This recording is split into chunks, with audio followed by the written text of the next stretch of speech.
살아계신 하나님에 대한 인격적인 경험은 그의 삶을 송두리째 바꾸어 버립니다. 따라서 이런 하나님을 만난 경험이 있는가 없는가는 인생에게 엄청난 차이가 나는 것입니다. 삶에서는 뭐 별 차이가 없는 것처럼 보이지만 한순간 돌아보면 우리는 분명한 차이를 깨닫게 됩니다. 하나님을 만난 사람, 경험한 사람의 그동안의 삶은 그 하나님을 만날 때 다시 해석되고 다시 이해가 되었다는 사실을 우리는 깨닫게 돼요. 심지어는 그 큰 죄를 범한 사람이라도 살아계신 하나님을 만나고 나면 전혀 새로운 사람으로 바뀌게 된다는 것입니다. 자, 이게 이제 중요해요. 그래요. 하나님을 경험했다 해서 다 바뀌는 것은 아니겠죠. 아직은 그 삶이 옛날 흔적이 있지요. 거짓말도 할 수 있고 죄도 지을 수 있어요. 넘어질 수 있어요. 그러나 그것은 하나님을 경험한 사람은 꾸준히 성장해 간다는 것입니다. 우린 그것을 justification, 의로워진다, 성화된다라고 그렇게 우리는 표현하는 거죠. sanctification, justification, sanctification, 성화스러워져 간다 이렇게 말하는 것입니다. 우리의 신앙이 하루아침에 하나님을 만났다고 딱 변하자는 것 아니에요. 마치 어린아이가 태어나서 조금씩 성장해 가는 것처럼 우리의 일평생 동안 하나님을 만난 경험을 가져도 일평생 동안 성장하는 것입니다. 그러나 딱 한순간을 잘라놓고 보면 하나님을 만난 사람과 하나님을 만나지 않은 사람을 비교해보면 하나님을 만나지 않은 사람이 훨씬 더 똑똑하고 지혜롭고 잘 살아가는 사람처럼 보일 때가 있어요. 그러나 궁극적으로 보면 기본적으로 하나님 안에서 born again 했느냐 안 했느냐 하는 것은 매우 중요한 차이가 있다는 것입니다. 이 하나님을 만나고 나서 그런 삶의 변화가 일어나가는 과정, 그 첫 번째가 회개고 회심이죠. 참된 신앙인이라면 누구나 이런 과정을 겪는 것입니다.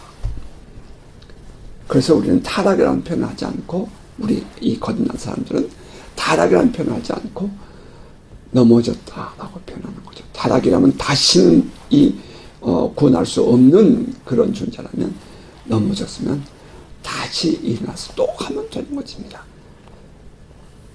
그런 의미에서 신앙 체험은 매우 중요합니다. 이것이 비록 개인적이고 이 주관적이라 할지라도 살아계신 하나님을 만나고 경험하는 것은 우리 신앙인들에게 반드시 있어야 할 중요한 신앙 과정입니다. 때로는 우리가 넘어지고 실수를 해도 하나님의 약속은 변함이 없답니다. 자, 이것이 우리가 이 신앙생활을 해가는 과정에서 다시 힘을 얻고 또 용기를 내고 또 다시 그 걸음을 걸어갈 수 있는 이 원인인 것입니다. 하나님은 언제나 변하지 않으신다. 우리를 부르신 하나님, 우리를 구원하신 하나님, 우리를 만나주셨던 그 하나님, 내가 무엇인가를 잘해서 하나님 만나주신 것이 아니라 하나님이 일방적으로 나의 삶에 찾아오셔서 나를 도전하시고 깨우치시고 나를 다시 회복해 하시는 그 하나님, 우리는 그 하나님을 경험하면서 날마다 우리는 성장해 가는 것입니다. 오늘의 본문은 여주인의 낯을 피하여 도망하던 여종 그 하간을 찾아오신 하나님을 보여줍니다. 우리 인생을 돌아봐도 그래요. 하나님이 우리를 찾아오셔서 우리를 구원하셨죠. 우리가 방황하고 우리가 크게 실망하고 낙심했을 때에 하나님이 찾아와서 우리를 만나주셨죠. 우리가 거룩하고 의롭고 잘됐다, 우리가 그렇게 해서 하나님을 만난 것이 아니라 하나님의 일방적인 찾아오심이 우리를 구원하시고 다시 일어나게 하신 것입니다. 이 하나님을 만난 후 이 하갈이라는 여인은 인생이 바뀌게 됩니다. 오늘은 그 여종이 여주인을 피해 도망하는 과정과 그 도중에 하나님을 만나고 하나님을 체험하면서 다시 집으로 돌아오는 내용을 묵상하면서 우리들의 신앙생활을 돌아보기를 원합니다. 첫째, 우리가 함께 보게 되는 큰 대지죠. 이 첫째는 사라와 아브라함 그리고 하갈의 그 관계 안에서 일어나는 갈등입니다. 그들의 갈등의 원인이 무엇이었죠? 1절부터 3절에 보면 아브라함의 아내 사레는 출산하지 못하였고 그에게 한 여종이 있으니 애굽 사람이요 이름은 하갈이라. 사레가 아브라함에게 이르되 여호와께서 내 출산을 허락하지 아니하였으니 올라가건대 내 여종에게 들어가라 내가 혹 그로 말미암아 자녀를 얻을까 하노라 하매 아브라함이 사레의 말을 들으니라. 아브라함의 아내 사레가 그 여종 애굽 사람 하갈을 데려다가 그 남편 아브라함에게 첩으로 준 때는 아브라함이 가나안 땅에 거주한 지 10년 후였더라. 우리는 이 부분을 지난주에 함께 묵상했어요. 사라의 조급하고 그 세속적인 판단과 행동으로 인하여 그 갈등은 시작되었다는 것입니다.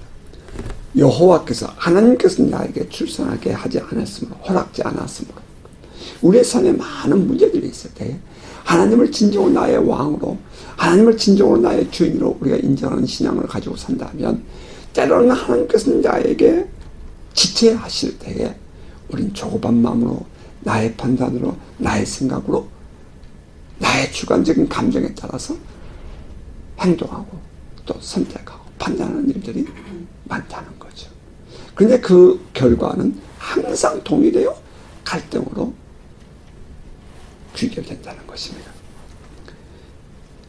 그 사례가 사라죠. 사례가 자식이 없음은 하나님께서 그에게 출산케 하지 않았다는 그 원인이 세속적인 판단의 기준이 되어서는 안 되는 거죠. 세속적인 판단의 원인이 될 수 없다는 거죠.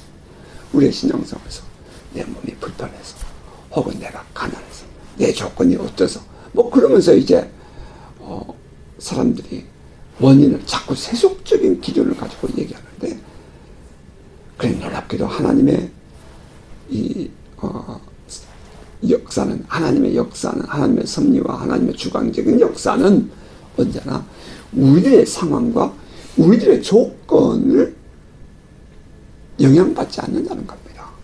하나님의 역사는 그 위에서 언제나 뚜벅뚜벅 가고 있다는 거죠. 그런데 이 사례가 조급했죠. 사례의 판단이 세속적이고 너무 현실적이었죠. 매우 똑똑한 판단을 한 거죠. 이게 문제였던 겁니다. 자, 그렇다면 믿음의 사람이었던 아브라함은 어떻게 해야 돼요? 아브라함은 그때 그 사라의 행동에 대해서 자제할 수 있었어야죠. 그런데 아브라함은 그 사라의 그런 말에 홀딱 넘어가고 맙니다. 나는 그것을 몰지각한 그의 행동이었다 이렇게 표현하고 싶어요. 비신앙적인 행동의 결과지요. 이 신앙인들이 비신앙적인 행동을 했을 때에는 꼭 그 뒤에 가면 갈등이 유발되기도 있어요. 그건 뭐 말할 것도 없어요. 내가 왜 이렇게 힘들고 어려워야 돼요? 그때 당신이 그렇게 결정했기 때문이죠. 난 너무 힘들어요 지금. 그때 당신이 그렇게 비신앙적인 행동을 했기 때문이죠. 그것은 말할 것도 없어요. 언제나 우리의 삶에서 문제가 일어나면 우리는 하나님 앞에 돌아가서 다시 돌아볼 수 있는 눈이 열려야 됩니다. 왜냐하면 하나님은 그 과정을 통해서 하나님께로 돌아오는 것을 원하시기 때문이죠. 그들의 갈등의 원인은 이와 같이 철저하게 그 당시의 사회적인 풍습, 주인이 자식이 없으면 종을 통해서 씨바지를 할 수 있다는 그런 사회적인 풍습을 세속적인 관점을 신앙보다 더 위에 두고 우선순위에 두고 행동했기 때문입니다. 자, 이제 4절은 아브라함이 하갈과 동침하였더니 하갈이 임신하매 그가 자기의 임신함을 알고 그의 여주인을 멸시한지라. 그 가정에 갈등이 일어나는 또 하나의 원인이 뭐냐면 그 여종, 항상 그래요. 종이라는 그 위치가 그런 것 같아요. 종. 주인과 종의 입장에서 볼 때 종의 위치는 항상 이렇게 을이에요. 을. 하갈의 그릇된 인격이 가정의 갈등의 불씨가 되는 겁니다. 그녀의 욕심, 혹은 주인에 대한 시기질투, 혹은 종이라는 자격지심, 혹은 피해의식, 혹은 그 안에 들어있는 성인아이, 혹은 기회주의, 교만, 가난한 마음, 혹은 물량주의, 혹은 세속적인 어떤 그런 보이는 현실주의, 뭐 그런 것들이라고 말할 수 있겠어요. 이 하갈에게는 그러한 이 내적이고 세속적인 인간적인 어떤 그런 이 모습이 아주 깊이 들어있었다는 것입니다. 그러니까 신앙인이 아니죠. 하갈의 관점은 신앙인이 아닙니다. 이건 세상적인 관점이에요. 자기 조그만 임신했다는 것을 인해서 자기 여주인을 지금 멸시하는 것입니다. 뭐 어쩌면 오늘날 이 세상 살아가는 사람들의 인간들의 표상이 아닌가 싶을 정도예요. 자, 그 결과 5절 6절 사레가 아브라함에게 이르되 내가 받는 모욕은 당신이 받아야 옳도다. 지금 사레가 자기 여종에게서 이런 멸시를 받으니까 모욕감을 느끼고 있다는 거예요. 내가 나의 여종을 당신의 품에 두었거늘 그가 자기의 임신함을 알고 나를 멸시하니 당신과 나 사이에 여호와께서 판단하시기를 원하노라. 아브라함이 사레에게 이르되 당신의 여종은 당신의 수중에 있으니 당신은 눈에 좋을 대로 그에게 행하라 하며 사레가 하갈을 학대하였더니 하갈이 사레 앞에서 도망하였더라. 가정의 평화의 균열이 생겼습니다. 이제 가정에 파괴되는 거죠.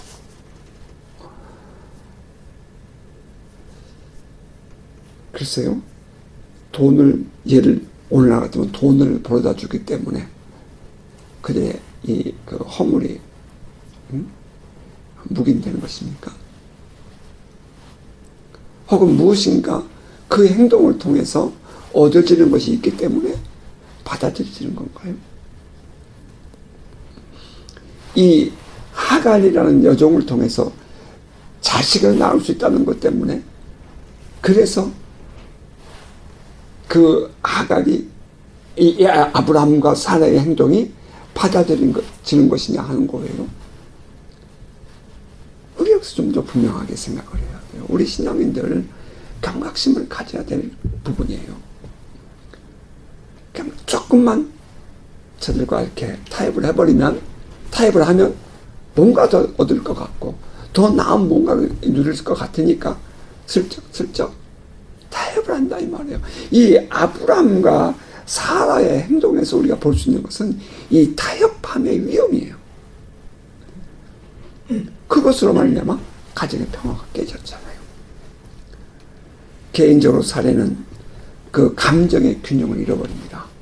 그러니까 사라가 가지고 있었던 그동안의 명성, 혹은 그의 인격, 그의 정체감, 혹은 자존감, 그런 것들의 모든 것이 깨져버려요. 그러니까 그가 누릴 수 있었던, 그가 가지고 있는 이 사라라는 그 한 여인의 그 인격적인 삶이 그냥 무너져 버리는 거예요. 한순간에. 그 자식을 얻어보겠다는 그 행동이 그 사라라는 한 여인의 인격을 방황하게 만드는 겁니다. 심적으로, 정신적으로, 또 영적으로 말이죠. 깊은 방황의 상황에 들어가는 겁니다. 모욕을 당해요, 종에게. 여러분 어떻게 생각하세요? 여러분 어떻게 생각하세요? 이 부분에서. 이제 그가 이렇게 무너지고 나니까, 방황하고 나니까 이제 그 여인을 통해서 나타나는 것은 뭐예요? 남편에 대한 원망이 생기는 거예요. 내가 받는 이 모독은 당신이 받아야 됩니다. 이렇게 이제 하나님이 심판하기를 원합니다. 그러면서 이제 태어지는 거죠. 남편에 대한 원망이 생겨요. 그 남편에 대한 원망이 누구로 말미암아 오는 거예요? 자기 안에 안정감이 무너졌기 때문이에요. 자기가 누구인지에 대한 어떤 그런 정체성이 잃어버렸기 때문이에요. 그러니까 이제 원망하는 거예요. 남에게.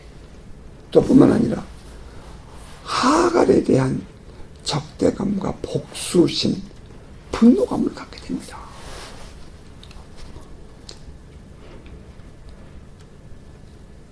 글쎄요, 이거 어떻게 표현해야 될까요? 하갈은 자기 여종이에요. 그런데 그 여종을 바라보는 사라가 동등한 위치에서 바라본 모습을 볼 수 있다는 거죠. 그러다 보니까 이제 복수심이 생기게 되고 분노감이 막 끌어오르게 되는 모습을 보게 됩니다. 뿐만 아니라 또 이 사라는 그 하나님에 대한 분노심도 갖게 되죠. 하나님이 나에게 자식을 주지 않았기 때문에, 하나님이 나에게 출산하도록 허락하지 않았기 때문에 이제 하나님께 대한 원망도 생기는 거죠. 하나님을 비판하는 감정이 일어나는 겁니다. 뿐만 아니라 이 자기가 이게 딱 정체성이 무너져 버리니까 인생이 망가져 버렸죠. 뭐 솔직한 얘기로. 지금 사례의 입장에서 이 순간을 본다면 이제 그러니까 이제 그 반대로 나타난 것이 하갈에 대한 학대를 한다는 것입니다. 성경은 그렇게 표현했죠. 학대했다고. 사례가 하갈을 학대하였더니, 이 학대했다 이 말, 뭐 그 이전에는 그 안에서 멸시하고 무시하는 그런 감정도 있었겠죠. 근데 실은 이 하갈을 학대하고 있는 사례의 마음에 열등의식이 있다는 거예요. 이제 이게 문제예요. 우리 안에 이 열등의식이 있을 때는 뭔가 자기가 막 이렇게 대단한 사람처럼 보이고 싶어 하면서 상대를 무시하는 말을 하게 되고 언행을 하게 되고, 또 뭔가 자기가 더 낫다는 것을 과시하고 싶은 마음에, 그러다 보니까 그것이 상대를 이렇게 함부로 대하는 말투, 함부로 대하는 그런 행동으로 나타난다는 거예요. 사례가 하갈을 학대해요. 아니 글쎄요, 주인이 종을 좀 그렇게 할 수도 있었겠죠. 한편 생각해보면. 그러나 그것이 지나쳤다는 것을 의미하는 거예요. 여기서 학대했다는 것은 주인이 종을 사랑하고 존경하고 그런 마음이 아니라 그 열등의식 속에 있는 쓴물이 무너져버린 그의 자신이 저 여인에게 지금 투영되어 나타나고 있다는 것입니다. 아, 참 아프죠, 이런 모습들이. 때로는 이제 우리가 많은 책들을 이렇게 읽어보고 이렇게 살펴보면 때로는 아버지의 사랑을 받는 딸을 엄마가 비유하는 경우도 있다는 거예요. 그럴 수 있죠. 또 다른 사람의 이 하나님이 어떤 사람을 사랑하고 그와 그의 섬김을 기뻐 받으시는 모습을 보면서 분노하고 화를 내는 사람도 있다는 거죠. 그게 성경에 나와 있는 가인과 아벨의 모습이죠. 그러니까 특별히 그들이 나보다 더 이렇게 인정을 받는 모습을 보면서 내 안에 이렇게 커가는 것이 열등의식, 그로 말미암아 나타나는 행동들이 아주 과격하기도 하고요, 비뚤어지기도 하고, 그렇게 나타난다는 겁니다. 그 결과 하갈이 어떻게 해요? 하갈이 그 사라 앞에서 도망을 하죠. 성경은 이렇게 말해서 사레가 하갈을 학대하였더니 하갈이 사레 앞에서 도망하였더라. 지금 하갈의 입장에서는 이유가 있다는 거죠. 주인이 사레가 나를 학대하기 때문에 이유가 있다는 거예요. 누구나 다 그래요. 이 본문을 16장을 묵상해 보면 다 꼬리를 물어요. 그러니까 이제 이 모습이 어디에 나타나요? 아담과 하와에서 나타나잖아요. 하갈이 준 것을 이 아담이 먹고, 하와가 준 것을 아담이 먹고, 하나님의 책망하니까 하와가 줬어요. 하와가 또 뱀이 줬어요. 이렇게 하면서 변명하는 모습들이 오늘 본문에 들어요. 다 이유가 있다는 거예요. 다. 참 아파요. 이 본문을 이렇게 묵상하다 보니까. 자, 어떻든 간에 하갈이 사레의 얼굴을 피하여 도망합니다. 있을 수 없는 일이죠. 종으로서는 있을 수 없는 일이에요. 탈선하는 것입니다. 이것을 우리가 이제 윤리적으로 얘기하면 폐륜이고 비륜이죠. 있을 수 없죠. 그런데 이제 또 우리가 생각해보면 하갈은 그러면 어떻게 당시의 사회적인 풍습 속에서 이렇게 과감하게 자기의 여주인을 피할 힘을 어디서 얻을 수 있었을까? 이제 그런 생각이 드는 거죠. 어떻게 해서 이런 행동을 할 수 있었을까? 뭐 여러 가지 원인들을 이해해 볼 수 있겠지만, 첫째는 사례가 하나님이 당신과 나 사이를 판가름하길 원합니다. 그러면서 이제 이 원인이 당신에게 있어요 라고 말하는 것을 볼 때에 그건 단순히 출산의 문제가 아니라 아브라함의 편애가 있지 않았을까? 남편의 편애가, 이 아브라함의 편애가 하갈하고 비틀어진 행동을 하게 하는 원인이 될 수 있었겠다 하는 거죠. 또 하나는 자기 여주인은 아기를 못 낳았지만 내가 아기를 갖게 되었다는 잉태했다는 것 때문에, 사실 자기를 잉태하게 하는 것은 사례죠. 여주인의 허락이죠. 그런데 그것 때문에 거꾸로 뒤집어가지고 우월감입니다.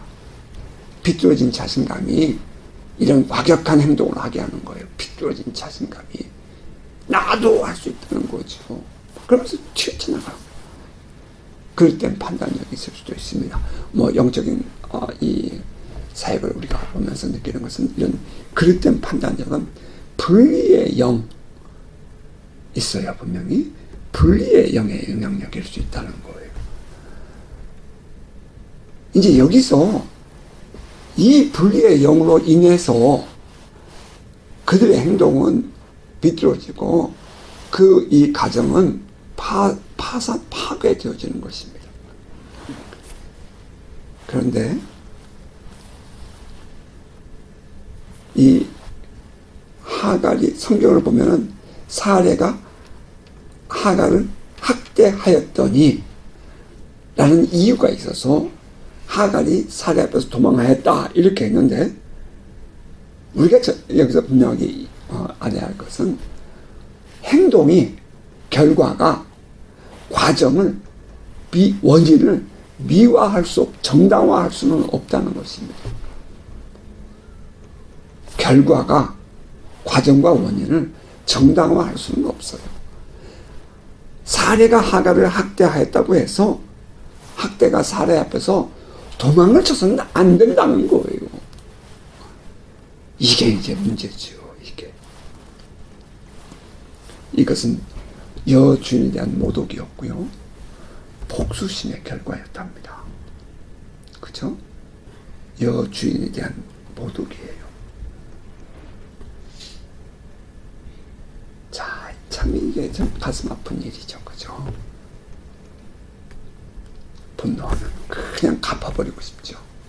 자식이 부모에게, 혹은 아내가 남편에게, 혹은 남편이 뭐 상사에게, 어떤 그런 모습들 말이죠. 그게 이제 이 사례에서 보인다는 거예요. 자, 그에 대한 하나님의 답은 뭐예요?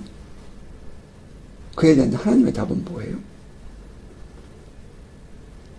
너는 여주인에게 돌아가라 하시는 것입니다. 여주인에게 돌아가라. 하나님의 책망입니다.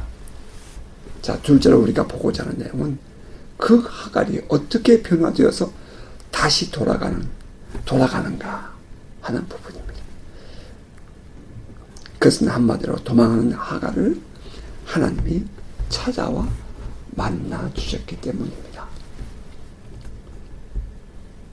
하나님이 찾아와 만나 주셨을 때에 그것을 깨닫는 사람이 있고요, 깨닫지 못하는 사람도 있어요. 하나님의 말씀을 들을 때에 깨닫는 사람이 있고요, 그렇지 못한 사람도 있다는 거예요. 참 이게 가슴 아파요. 우리의 신앙생활 보면.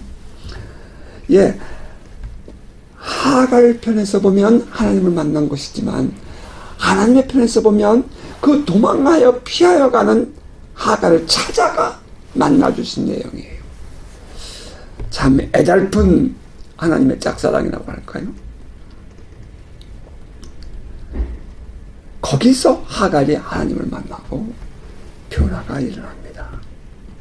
상황이 행위를 정당화하지 않습니다. 분명히 그렇게 해서는 안 되는 것입니다. 감성적인 마음으로 어떤 행위를 판단하지 마세요. 그러니까 우리가 지금 이 하갈을 편에서만 생각해보면 그럴 수 있겠다. 야, 이거 하갈 존중돼야 되는 것 아니냐. 뭐 오늘날 사람들은 그렇게 말하기도 해요. 뭐 사람이 먼저다. 그래서 하갈이 이렇게 도망하는 것 당연한 것 아니냐. 오늘날 이 사회가 지금 그렇게 흘러가고 있죠.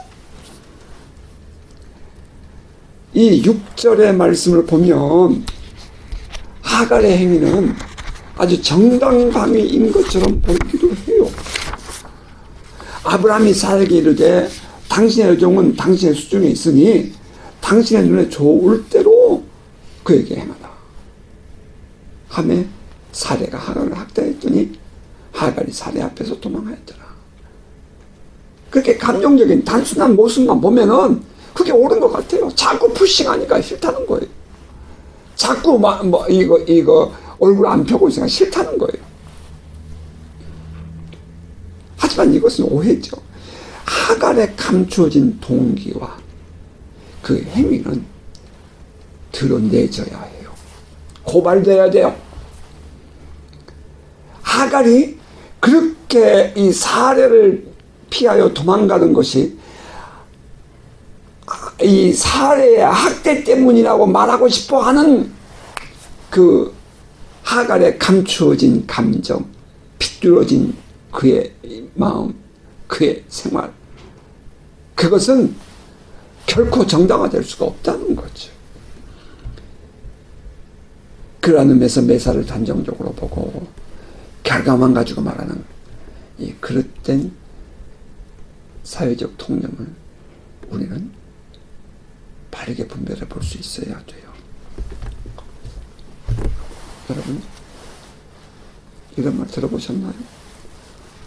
놀부와 흥부, 누가 올바른 사람이냐 하는 질문 말입니다. 놀부가 올바른 사람입니까? 흥부가 올바른 사람입니까? 놀부가 사회적으로 건강한 사람입니까? 흥부가 사회적으로 건강한 사람입니까? 그래서 사람들은 놀부가 인정받는 사회가 돼야 된다. 인정받아야 된다. 뭐 그렇게 한때는 그렇게 말들이 회의된 때도 있었답니다. 그런데 하갈의 오리는 분명하게 인정줘야 합니다. 자, 그랬더니 이제 하갈이 도망하죠. 어디로 도망한지 아세요? 애굽으로 내려가는 길로 갑니다. 그가 어디 여인이라고요? 애굽 사람이에요. 애굽에서 온 중. 그러니까 지금 그가 술길, 술길, 광야의 샘물 곁, 곧 술길 샘 곁에서 하나님이 그를 만났다는데, 그가 지금 도망가는 길이 어디냐면 애굽으로 가고 있어요. 애굽으로. 그가 익숙해서 그렇겠죠. 그죠? 여기서 이제 많은 것들을 이해할 수 있겠지만, 자, 여기 그냥 바로 넘어가십시오. 그 술길에서 하갈을 만나십니다. 하나님이 그 하갈에게 뭐라 그래요? 사례의 여종 하갈아, 이렇게 부르요. 사례의 여종 하갈아. 내가 어디서 왔으며 어디로 가느냐? 그러자 이 사례가 대답하죠. 내 여주인 사례를 배에 도망하나이다. 그랬더니 여호와의 사자가 그에게 이르되 내 여주인에게로 돌아가서 그 수하에 복종하라, 이렇게 말합니다. 내 여주인에게로 돌아가서 그 수하에 복종하라. 권위에 대한 순종을 하나님은 요구하시는 것입니다. 모든 권위는 하나님께로부터 나지 않음이 없다 하는 것이 사도 바울의 가르침이었잖아요. 모든 권위는 하나님께로부터 나온 것입니다. 그러므로 그 앞에 순종하고 하나님의 때를 기다리고 하나님의 섭리를 바라보는 것이 진정한 신앙인의 삶일 것입니다. 자, 그러면서 돌아가라, 이렇게 말씀하시면서 하나님은 이 하갈에게 이런 약속을 주십니다. 여호와의 사자가 10절입니다. 여호와의 사자가 또 그에게 이르되 내가 내 씨를 크게 번성하여 그 수가 많아 셀 수 없게 하리라. 여호와의 사자가 또 그에게 이르되 내가 임신하였은즉 아들을 낳으리니, 아직까지는 아들인지 아닌지 모르는 거죠, 그죠? 아들을 낳으리니 그 이름을 이스마엘이라 하라. 이는 여호와께서 내 고통을 들으셨으니라. 그가 사람 중에 들나귀같이 되리니 그의 손이 모든 사람을 치겠고 모든 사람의 손이 그를 칠지며 그가 모든 형제와 대항에서 살리라 하니라. 하나님께서 하갈을 축복하십니다. 이건 분명히 축복이에요. 이것은 이 하갈의 순종을 격려하는 의도였을까요? 아니면 하갈이 하나님 말씀에 순종했을 때 얻게 될 보상일까요?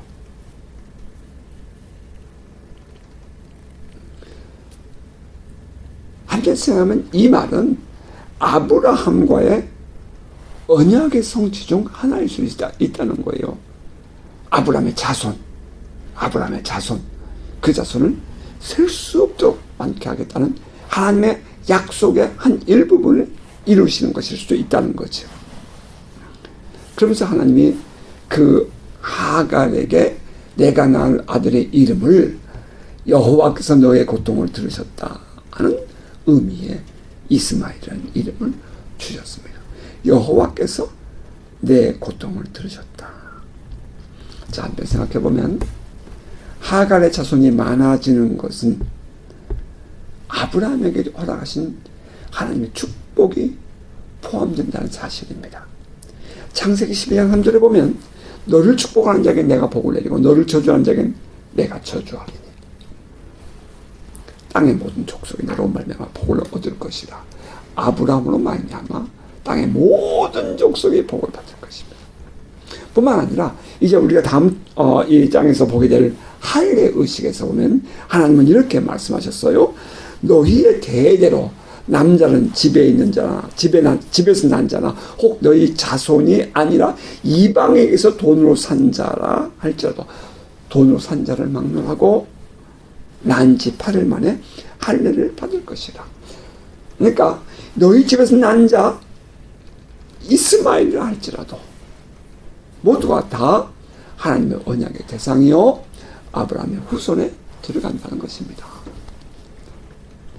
따라서 이 이스마엘의 후손이라고 자랑하고 있는 무슬림들은 그들의 조상이 누구라 그래요? 아브라함이라고 스스로 생각한다는 거예요. 자, 우리는 여기서 이 하나님 아버지의 마음을 다시 한번 돌아보게 됩니다. 길을 떠나는 하갈.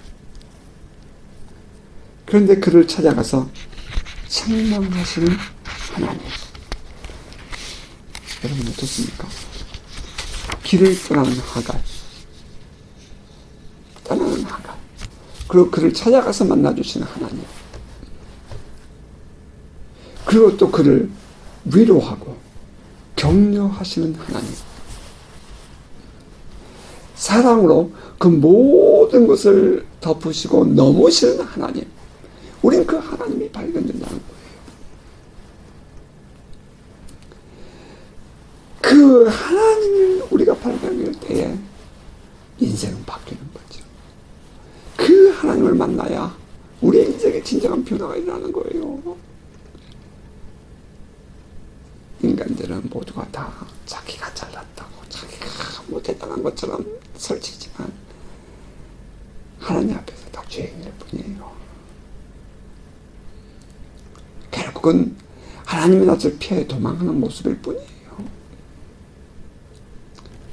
자, 그 하나님을 만나고 나서, 그러니까 사랑의 하나님을 만나고 나서 하갈은 어떻게 돼요? 돌아가죠. 돌아가요. 자, 이것이 참 너무 귀하지 않아요? 13절 14절입니다. 하갈이 자기에게 이르신 여호와의 이름을 나를 살피시는 하나님이라 하였으니 이는 내가 어떻게 여기서 나를 살피시는 하나님을 배웠는고 하니라. 이름으로 그 샘을 부엘라헤로이라 불렀으며 그것은 가데스와 베레 사이에 있더라. 감찰하시는, 살피시는 하나님. 도망가던 하갈이 하나님을 만납니다. 여러분, 하갈이 누구라고요? 어디 출신이라고요? 애굽 출신이죠. 파라오의 종입니다. 이방신을 섬기던 여인이었다고요. 그런데 이 하갈이 하나님을 만나고 나서 그 하나님에 대한 고백을 해요. 인격적인 고백을 해요. 이게 또 감추어진 비밀이랍니다.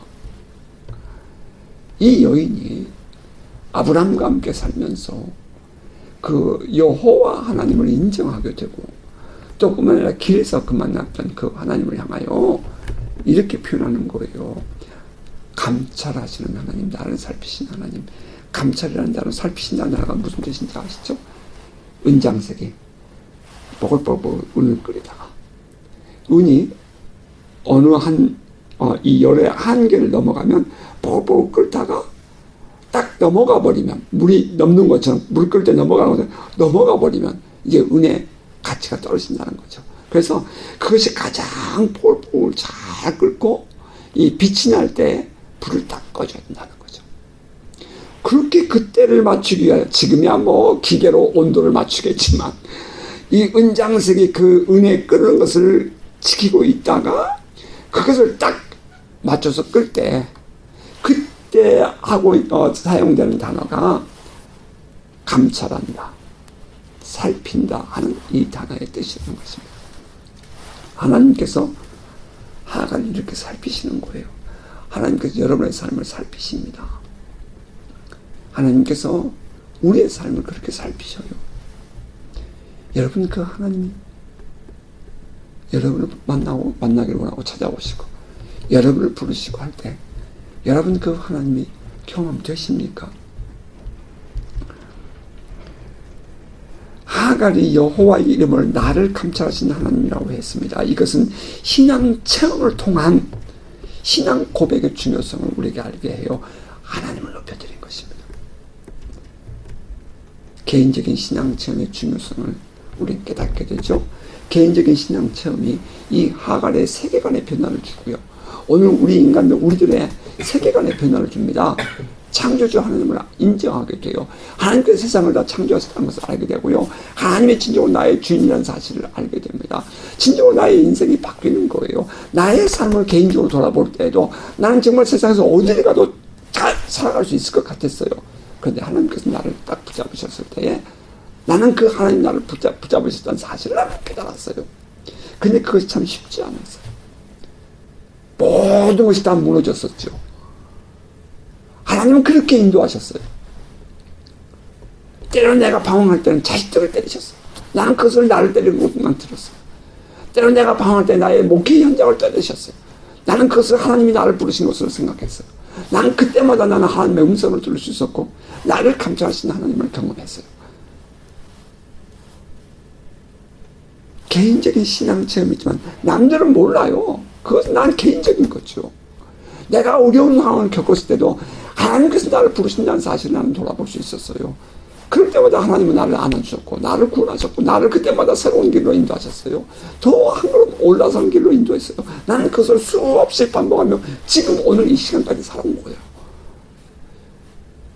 신앙체험, 하나님을 만나는 체험, 이것은 우리의 삶의 변환점 혹은 전환점이 되는 것입니다.